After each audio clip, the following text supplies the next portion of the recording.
It was really a matter of learning how to use my voice. And once you learn how to use your voice, there's no coming back. There's no coming back, and you sort of become a leader. There's days when I just have the worst day and you just want to cry. And if you say that that doesn't happen, you're lying. So, trust your gut. If something doesn't feel right, it probably is not.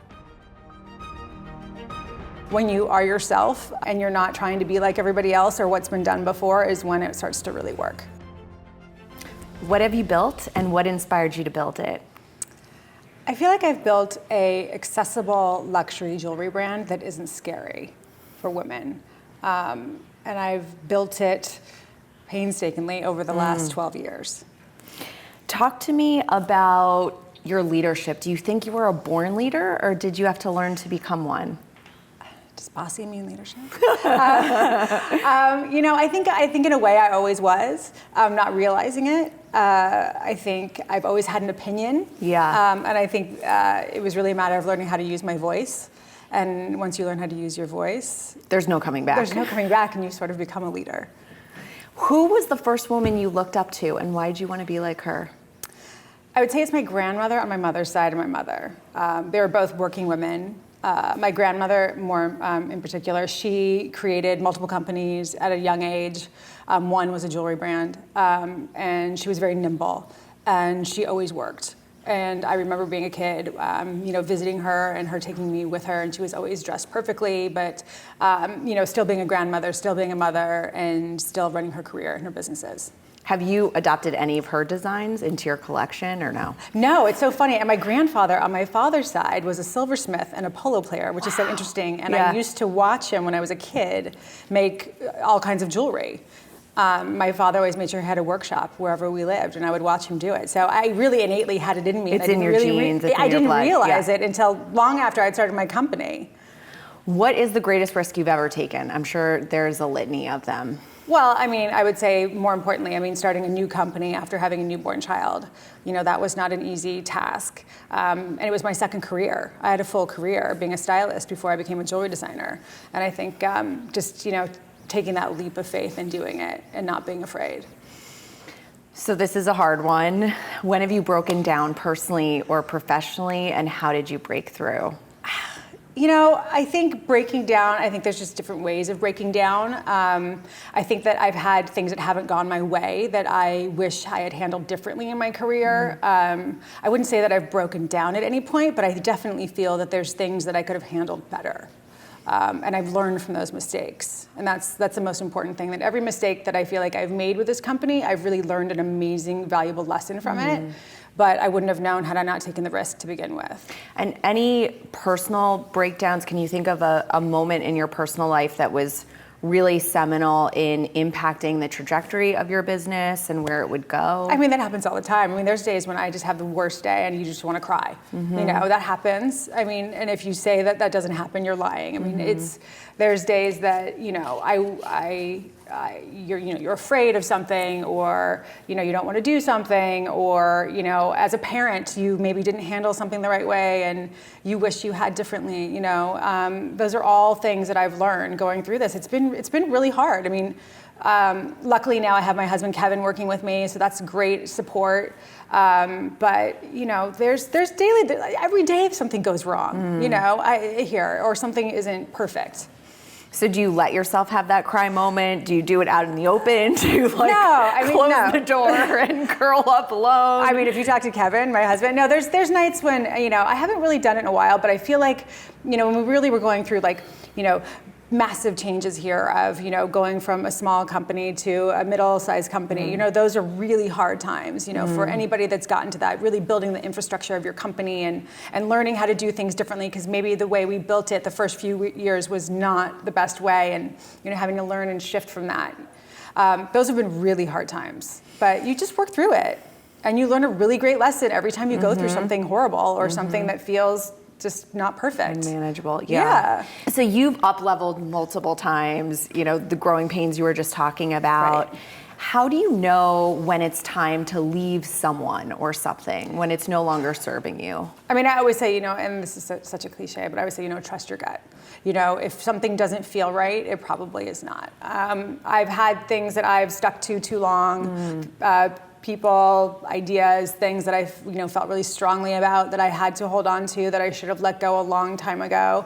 And you don't learn those things until you really do let go. And do you think you were born with that really powerful kind of gut instinct, or that's something you just cultivated over time? No, I think you listen to yourself and you listen to what you feel like is right or wrong. And I always say, people ask me sometimes, how do you know if what you're doing is right or wrong? And I say, you have to, if you feel like it's wrong, it probably is. Right. And everybody has that gut instinct. Yeah. You just have to listen to it. And there's so many times that you try to stifle that, and then you're always like, why did I not listen It always to that? comes back. I know. Yeah. So you have done a lot that I think a lot of women would consider very brave in terms of what you've built over the course of the past 12 plus years. It's extraordinary how your business continues to explode. And I think we've seen it all from you, and then there's kind of this next level coming.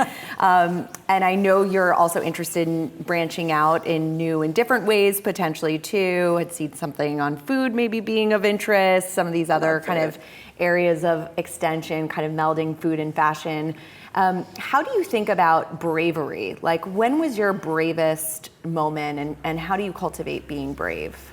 I mean, being brave is every day we make decisions to be brave. I think you can choose to be brave, or you could choose to not. I mean, you have that ability in yourself to make that choice every day. You're faced with things that you can choose to be brave about. I mean, starting the business was obviously brave, but saying no is very brave. Right. That's something that I've love learned. That. Yeah. It's true. You don't realize the power in saying no.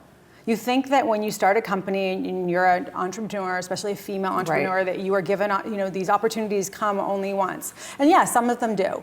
But, you have to take that risk of, okay, you know what, maybe this doesn't feel right for me right now. I'm going to pass on this, and hopefully me passing on this will, something larger is going to come of this, and something that feels right is going to come of this.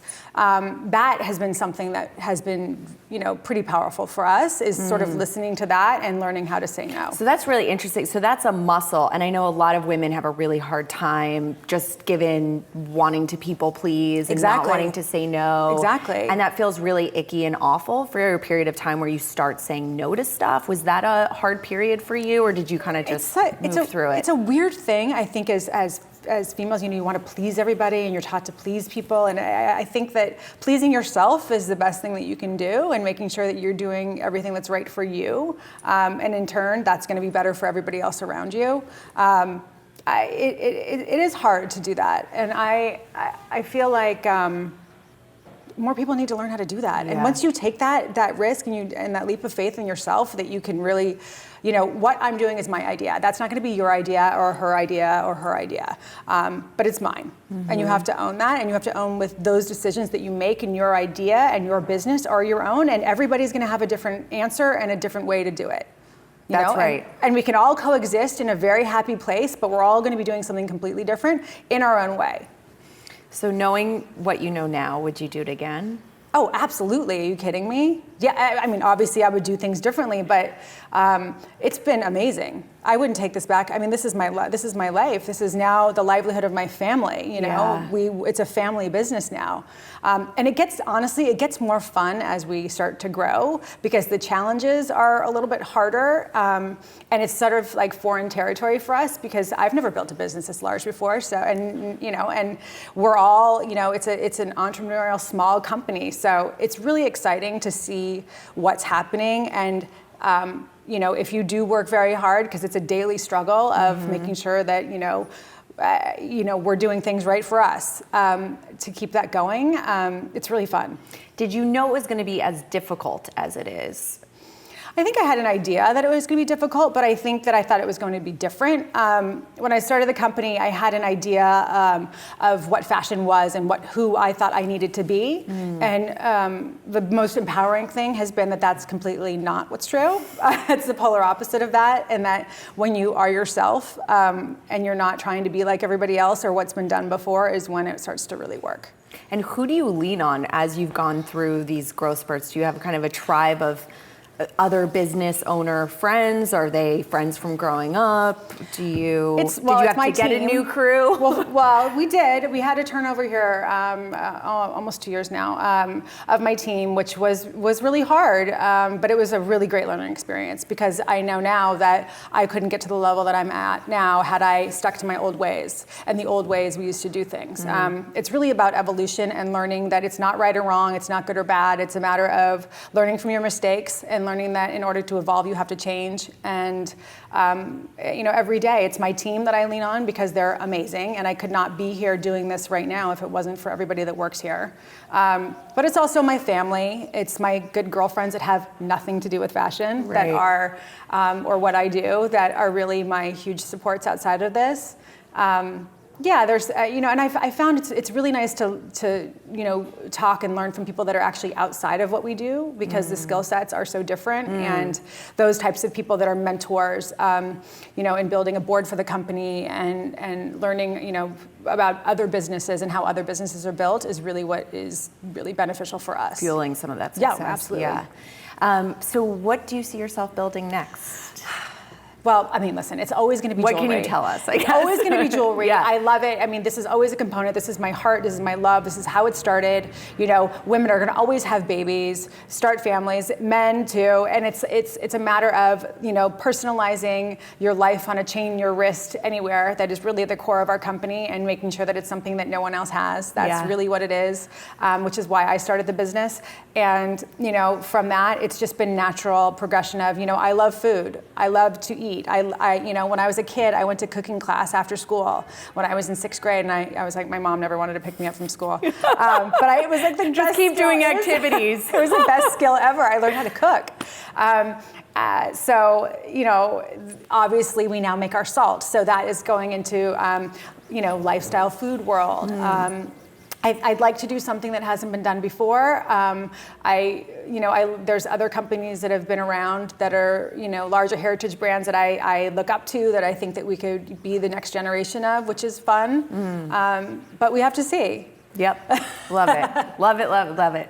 Okay, rapid fire, no pressure, nuts and bolts, whatever comes to your head, just fire at me, okay? What do you most value in others? Honesty. What do you most value in yourself? Oh, honesty. Love it. What holds you back? Nothing. One thing you're afraid of? Scary movies. One thing you'd change about yourself? I wish I was a better listener. One thing you'd change in others? Kindness. What is your biggest vice? Wow. Carbs and Instagram. What helps you stay sane? My family. Something you wish you would have kept doing? Cooking school. Love it. Something you wish you would have stopped sooner? Not trusting my gut. It's long, sorry. What helps you keep going and building? Faith. Rocked it.